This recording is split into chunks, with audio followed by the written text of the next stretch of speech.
And Spike become a dog. But dog's man's best friend, right? So pony's best friend, men's best friend. It's pretty nimble. I'll take that. Yeah. So most of, I guess, what we're going to do today is probably have you guys ask us some questions. But I just want to say personally, I'm thrilled to be here, and it's going to be a fantastic weekend. Andrea and I are doing autographs. So you can check our schedules. Out in C18 is our booth, that area, and C19, is it? Something like that. And your fellow voice actor Tara coming on Saturday. Yeah! Toilets! Look, there's a voice there for a second. That could happen. Because then I might start to do something like this. Hi, Grandma!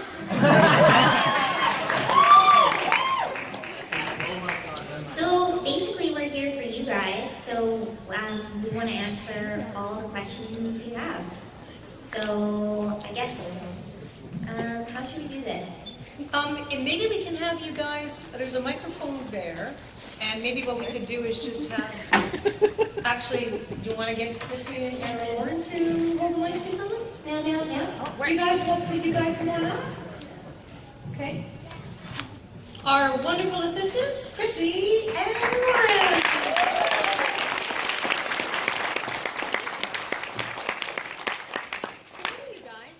If you can come in front and maybe if you want to alternate or whatever, like maybe you want to take one side, Chrissy, and Lauren another, or vice versa, whatever. I don't know, what do you think there? So any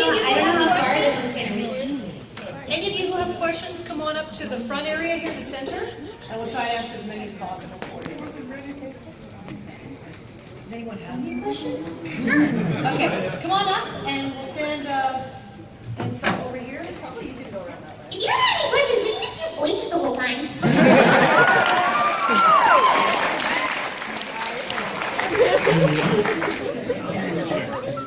Please hang up and try your call again.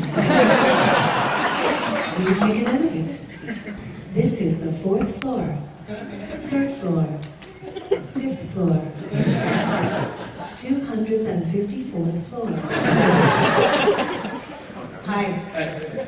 What do you two personally enjoy the most about the characters that you voice? Good question. I love how Fluttershy loves animals. I think that's my favorite part about her. And I love how Pinkie Pie always keeps surprising us, because she's crazy! And I just like doing boy voices my entire life, because that seems to be happening a lot lately. But I just like hanging around with ponies all the time. No, because if it weren't for me, like, I don't know, I think everything would just go to pot. Do your Fluttershy for me, Andrea?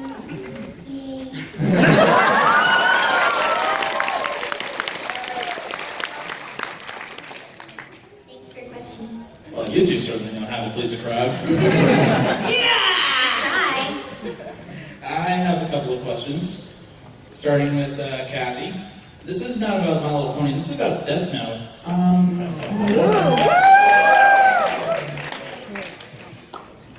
What was your favorite part about playing Nier on Death Note? My favorite part about playing Nier, I think, that particular show out of all the anime shows that I have done so far, maybe except for Cyber 6, it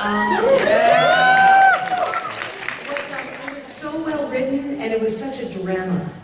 And that particular character was so interesting for me to voice because, of course, it was a boy again, but he wasn't just any stock boy. He was so bizarre to me. And yet he seemed like part child and part genius. And so to have to play him as an actor, to have a naivete of the childlike part of him, where he was playing with his toys, and yet when he played with the toys, he would come up with these phenomenal ideas, was really awesome. And the fact that he was the one who kind of in the end did the duty. But it was really great as an actor to have a chunky role like that to play. Nice. And for the both of you, I know as one myself, we bronies are very diverse lot. So I just wanted to ask, do you two have any, what is your strangest brony stories?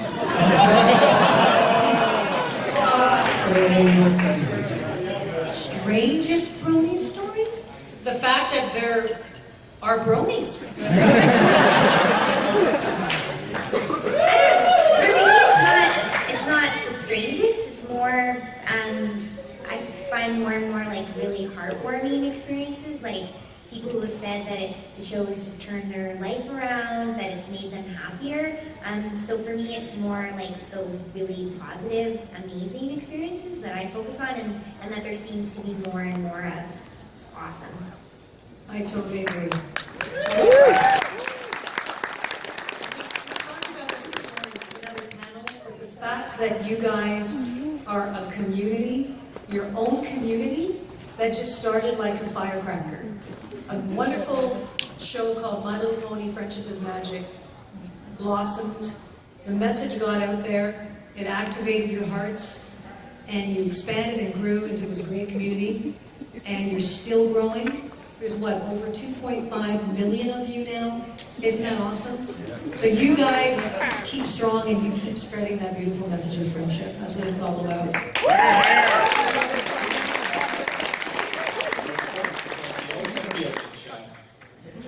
It's like it's like the ultimate feel-good show. It is, truly. Hey guys! Hi! So I have a statement and a question. Okay. I'm really glad you brought up Cyber 6, Cathy, because that's one of my favorite shows from my childhood, and it's having you as the voice of Andrea in Cyber 6 was amazing. It was just so great. And my question is, meeting you guys at BronyCon in 2012 was a super memorable experience for me. What is a memorable fan experience that pops into your head? At the BronyCon? First one? Just any. Oh, wow. There's so many. There's so many. Yeah, there's so many. I think on Andrea's note, it's just all the heartfelt stories that we hear from you guys. The fact that, you know, one person had heard something and connected with another person who heard something and connected with another person. I remember at one of the conventions we went, this is a perfect story of the heart of the bronies. And that is that one young man wanted to attend one of the conventions that we did. I believe it might have been Seattle, might have been Everfreak. I can't recall exactly. And he lived somewhere in Texas. And he so badly wanted to meet new friends and other bronies, but he didn't have any money. And he said, I am somehow, come heck or high waters, I'm going to get down to Seattle. I just don't know how. So he went online through the magic of the internet, and he spread the word, and all of a sudden, all the bronies rose to the cause, and they connected with him and said, where do you live? And he told them, and they gathered together about 10 to 15 different bronies, and they all drove him a certain distance across the states. Seattle. He was so touched, and they had to stay with each of these people, wherever they were. And then he got to the convention, he was so touched, he said, I want to be one of the organizers and I want to give back. And now he's doing charities, and it just opened his heart. So that's who you guys are. That's what I think is so special.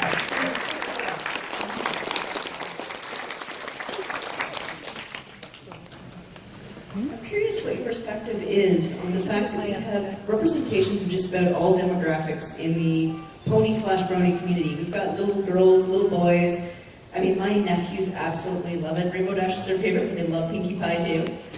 Spike is my other nephew's favorite. Okay. Yeah. Spike's really cool. I'll be over it tomorrow. Yeah. I mean, I love dragons. You're awesome. But what do you feel is the appeal across all the different generations? And what do you think the effect is on having all these different people getting together? I think the appeal is and correct me if I'm wrong, I think for the older audience, it's the message, which I think is so awesome. It's friendship is something that anyone can have. It doesn't matter what your flaws are, everyone's different. Let's just accept people for who they are, and friendship is open to everyone. So I think that's pretty awesome. Am I right? Yeah. I always find it the whole phenomenon, I call it a phenomenon, it's just so wonderful because people are trying to figure out, scientists and sociologists and psychologists are trying to figure you guys out now. Right? A heck of a time because they can't measure it. They can't measure it. So something to do with this visceral feeling, it's affected people in their hearts, and it's opened up their hearts, and it's expanded to want to reach out and unify as opposed to divide. Everyone wants to open up, and this phenomenon has created joy and happiness and friendship and unification, and I think that's transferred over to the parents as well. And then we just have the demographics of the people who think the show is cool, the storylines are awesome, the animation is great.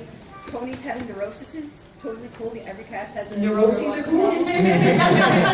But it shows that everyone, no matter who you are, we all have common things, like fears and needs, and we're lonely, and we're happy, so we're all the same. Thank you. Andrea, I just want to know, what voice do you like doing more, Pinkie Pie or Fluttershy? Ooh. That's never been asked, has it? Fluttershy. Cathy likes Fluttershy. I like Fluttershy. It's true, she always does.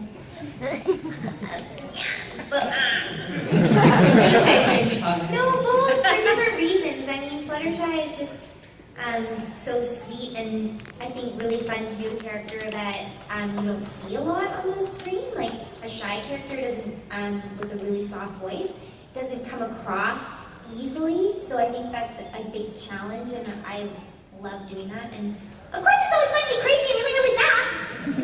Can't argue with that. So yeah, no answer both. But what do you think relates to you more?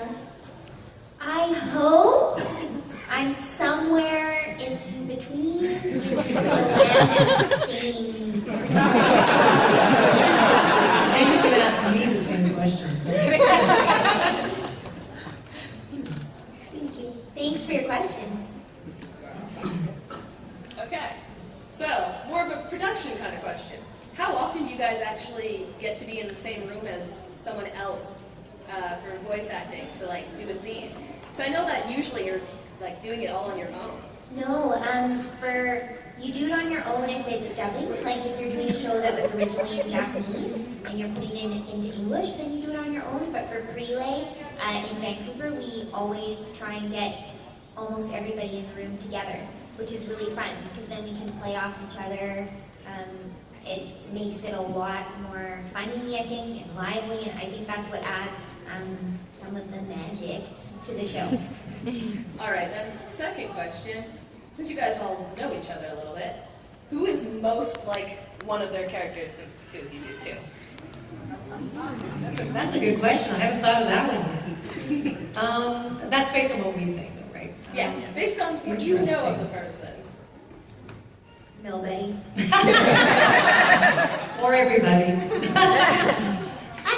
That's a hard one because I think each of us have a little piece of ourselves in the characters we play, and we play so many different ones that you have to borrow from some part of yourself to make it authentic and realistic. So I think there's a part of us in all our characters. All right, who is most like somebody else's character? Is somebody actually really studious and it's like, you know, it's not Tara Strong, it's, oh crap, I'm really bad, I don't know. I'm pretty studious. Yeah. I'm Twilight like. Yeah. I'm Fluttershy like too, aren't I? A bit of suck. You said it. Careful. Setting her up.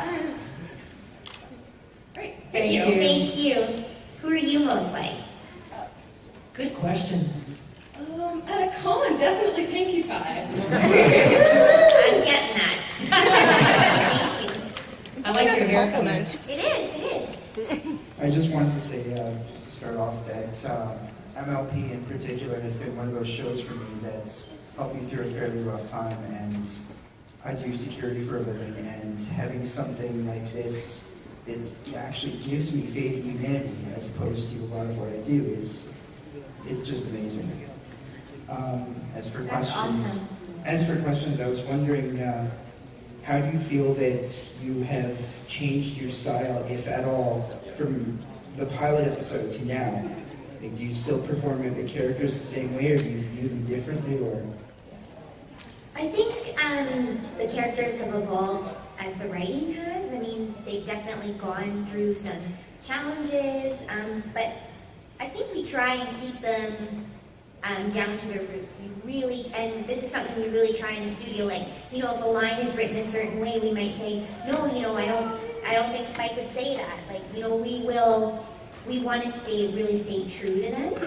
Plus we have, like, you know, 1 million police officers watching. And the other thing too that's, cool about any characters that we do is that we don't even know what's really coming up for our characters. So when we get a script, you know, we kind of then discover, oh, that she has more of that part of her personality than we thought. Or Spike is a little bit more brave, or he's a little bit more emotional when he gets put up against the wall and he can't have his way. Like the scripts come in and we're like, oh, this is going to be awesome, I can't wait to play him doing that, or saying that, or crying more, or being really frustrated. So that kind of, the characters develop with the writers as we go, and it's exciting for us to see what direction they're developing us toward. So we go along with whatever that is. And I was also wondering if there was an episode that was heavy with one of your characters that you did not support, that you did not like as much, or that you felt was not true to the character itself. Well, maybe I wouldn't have taken to that mouse and did what I did with it in the Owlicious. Because I like mice, right? And stuff like that. So maybe that. But does anyone have a quince? Anyway, the fact that Spike knew what a quince was, I couldn't believe that. That was bizarre. So there you go. Yeah, that's what I would say. Nothing in particular to that. I love your t-shirt. We love you very much, too. Very much. Are you? Can you talk into the microphone a little bit more? There, did you say you're a big fan of My Little Pony? Yes. What do you like about My Little Pony? The colors, right? Say that louder, that was really good. Yay.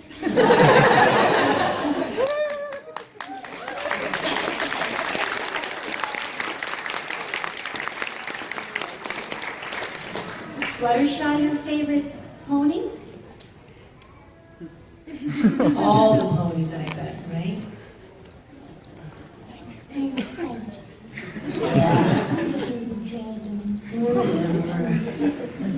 I'm bigger than I think. I mean, than you think. Yes.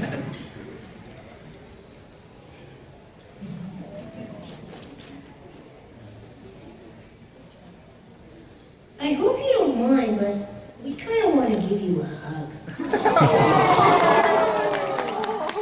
Would that be okay? Yeah.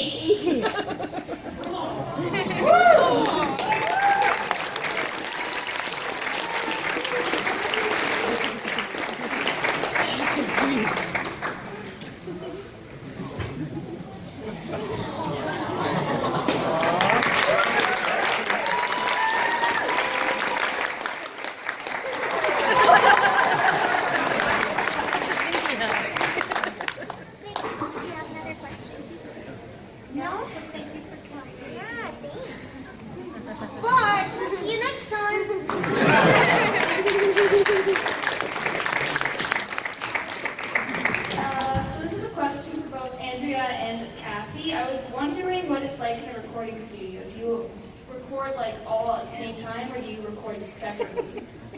We are all in there together, except Tara, who plays Twilight, because she lives in LA. So we are all there, and usually how we do it is we do one scene at a time. So the director will be like, okay, let's do lines 1 through 10. And then we'll go all around and everyone goes in their turn to do it. And then things get fun and crazy and silly. And crazy and Pinkie Pie! Especially Pinkie Pie! Because everybody's ears are bleeding! No. I also just like to comment that I just love the show a lot. And, you know,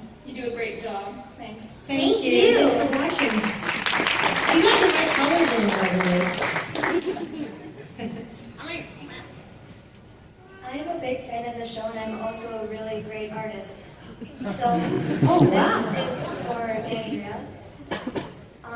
This year I was asked to do an art project on a famous artist, famous anybody who I like, and I chose you. And I was wondering how you feel about artists choosing you to do, like, I think that's artwork. amazing. I'm so honored by that. It's so nice of you. Thank you. I like Pinkie Pie. Uh-oh, competition. That was really good. Yeah. Thank you so much. We'd love to see some of your artwork. You gotta bring it and show us. Hello. What's your name? Marion. Marion. Nice to meet you. You seem a little bit like Fluttershy. Well, this is, Fluttershy is my favorite character, and just thank you, and just thanks so much.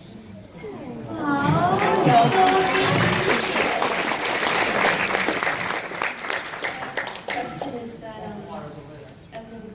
through a lot of the episodes, Fluttershy has a lot of kind of hardships with being assertive, and do you relate to that? Yeah, definitely. I think we all have a little piece of us that struggles with that. So it's nice to see those episodes where she's really able to overcome that challenge, right? It gives us all a little bit of that extra hope that we can do it too. Thank you.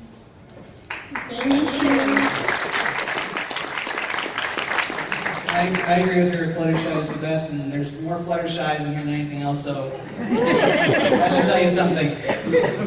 Yeah, whatever. Well, Spike's a dragon. That's okay. I have two questions. Like a best dragon! Best dragon, yes. Crackle. First question.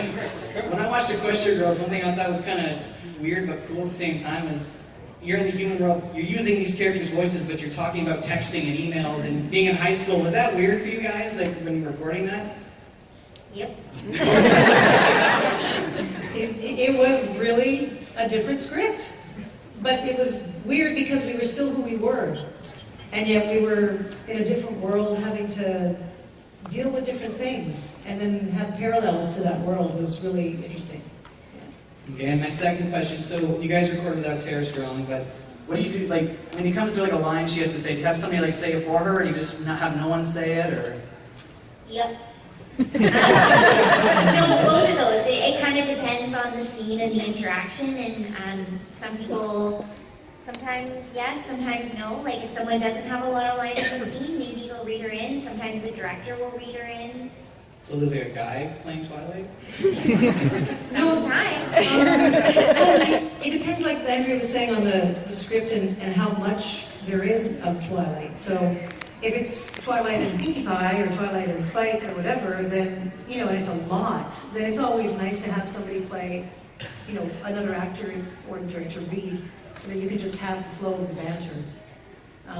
And, you know, Spike has to do that all the time, imagine, in a way, what Twilight's saying, doing, feeling, because Tara is not there, so I have to rely a lot on that. So Cathy's an extra good actor. It's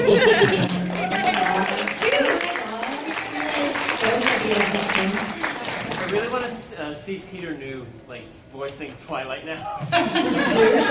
Yeah, we pretty much like everyone does it, but you don't try and imitate them. You just sort of read it and kind of. I want to see what Spike's version of Twilight would I don't know, I like to sleep too much. like, in the show, you're with her like almost 24/7 as much as Fluttershy and Pinkie Pie, who comes out of nowhere half the time. What?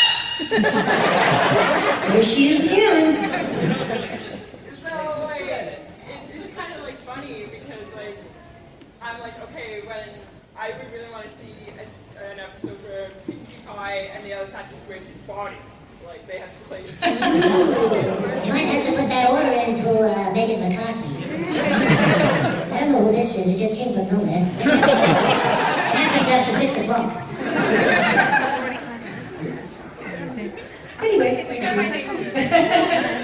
Hello. Sorry, I'm not good with a lot of people. Like your cowboy hat, though. I'm Big Mac. Yep. I got 2 questions. First, if there was anything you could voice in the future of the show, what would it be? Any other character? Yeah, like any mythical creature or new pony. Yes. Any and all of them. I like, in other movies and films and things, I like ethereal creatures. I don't know, like, brings up the magic again. The mystery, like when you really can't define it, it's not stereotypical, Like, so maybe some more of those characters that leave you thinking and maybe mythological. I don't know, that's a good question though. And I'm sure you guys got this question a lot when it happened, but I haven't really heard anything from your guys' point of view.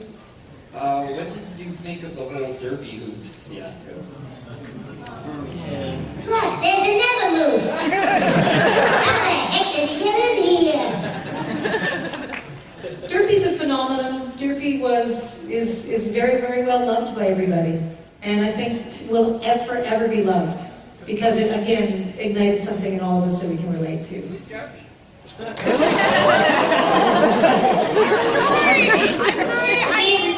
episode should she watch now?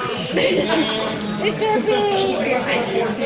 Episode 14? All of them. Season 2.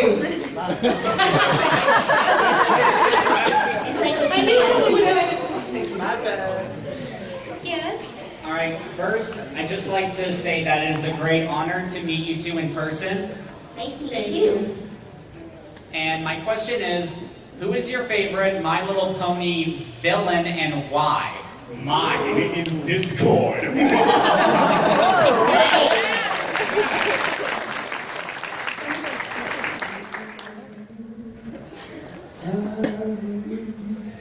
don't know for sure. Mine is Discord too. I'm not just saying that. I love the relationship with Fluttershy too. Like, it's so hilarious and fun to do. I probably have to agree. I was thinking of my brain was skipping through all of them, and I think Discord too, because he's just so bizarre. I like Trixie. I like Trixie. Yeah. Is that a villain? Well, kind of sort of. Sort of? This list of love. Yeah. Probably this one. Because she's like so long. The Wicked Witch of She's the got West. a toy. In pony form. Dark Pinkie.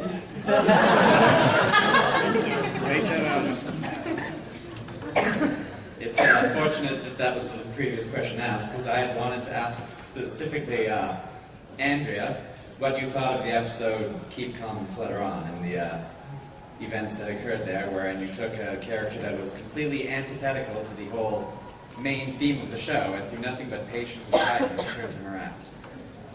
Yeah, that's pretty crazy, huh? What was the question? What do I think about it? Yeah, just your thoughts on the outcome. It's kind of a big question. Well, it's pretty powerful. It's a powerful message that, you can use being a kind and good person to achieve something, right? If you persevere. So I really like that message, and I like anything that John Delancey voices because he's hilarious. That is a perfectly valid choice. And a second question I had was, for both of you this time, if you could voice any other character currently in the show already, which one would you choose? I kind of like the ones that I get to voice. Yeah, I was going to say we're happy with the They're more kind of actually. awesome. Happy who we are. Happy. Joy. All right, first of all, I'd like to start that just over a year ago, my brother approached me about My Little Pony sitting right there in the corner. And I was a little bit hesitant about the show because I'm an aircraft mechanic for the Canadian Forces, and so, Awesome. Cool. working around, we're doing a bunch of guys. You don't want to talk about scripts go now that you watch My Little Pony, especially because they're all a little bit on the more mature side, and they're going to kind of look at you weird. So I was a little hesitant, and I was down in the States last year in Arkansas doing a course. And I decided, oh, okay, why not? My brother's been proud of me. I might as well start and look into the show. And of course, initially I was a little flabbergasted at the amount of humor that was just flowing out of the show at me. And of course, I was just episode after episode after episode, and all of a sudden I flew through 2 seasons in like a week. And then you got a t-shirt. Oh yeah, t-shirts were showing up, and so I just wanted to know, when you were first initially asked about voice acting on the show, how did you feel, how did you react to it, and then on top of that, how did you get ready for your characters?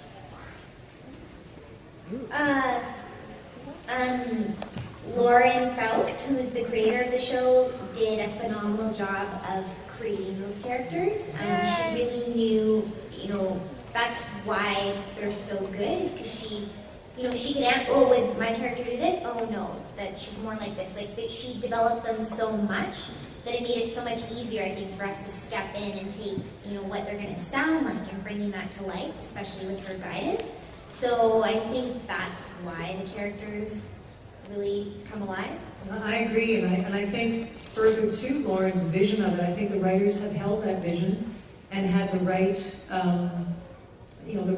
the right further development of each of them. Because when you're doing a lot of voice acting in different shows, like Andrea and I and all the other ponies do, because we act in other series and shows and things like that, and I've done it for a while, it's like having a really good meal or a good hot cup of cocoa. It just fits. It's just easy to read. It's just already, like Andrea said, there for you. So there's no struggle in trying to work against something that you, the actor, might have thought would work. They're already anticipating it for us. And that's a real joy when you're reading something like that. Thank you. Thank you. Hello. Hello.